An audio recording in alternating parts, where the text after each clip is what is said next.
deux revendications majeures. La première, c'est la lutte de violence à l'égard des femmes.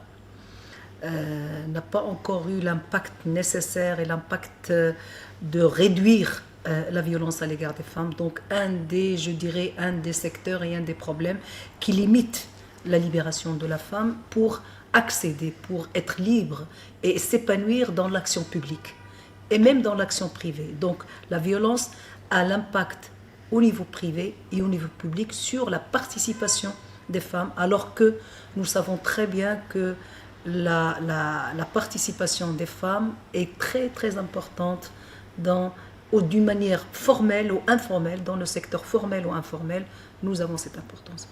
Le deuxième, c'est toute la question de la formation et de l'éducation, de manière à aussi un outil, un domaine qui fera la réduction de la violence, qui fera l'autonomisation des femmes et qui fera, je dirais, de dépasser cette situation d'hésitation et de dépendance d'une grande majorité des femmes par rapport aux moyens matériels. Je dirais d'inégalité, oui. De machisme, peut-être je suis présidente, donc je ne le sens pas personnellement.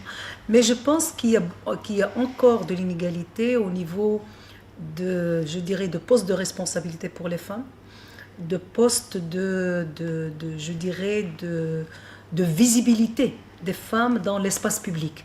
Il se pourrait qu'il y ait des compétences énormes dans les administrations, dans les secteurs publics, dans le secteur privé, mais l'espace public je dirais, ne donne pas autant de visibilité à ces femmes.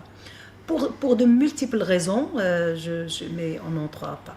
La deuxième, je dirais que l'inégalité, c'est aussi la scolarisation entre les filles et les garçons, scolarisation entre le milieu urbain et le milieu rural.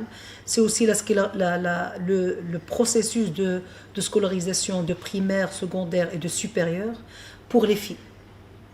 Et je pense que là, c'est aussi un grand problème. L'autre élément, c'est que, et nous avons beaucoup travaillé sur le mariage des mineurs, c'est aussi une des raisons à ce que les filles sont mariées très jeunes et en âge inférieur à l'âge qui devrait être marié, qui est celui de 18 ans. À partir de 14 ans, 15 ans, 16 ans, 17 ans, les filles sont mariées parce qu'ils ne vont pas à l'école. Ils n'ont pas suffisamment de moyens je dirais, de faire le choix de leur vie.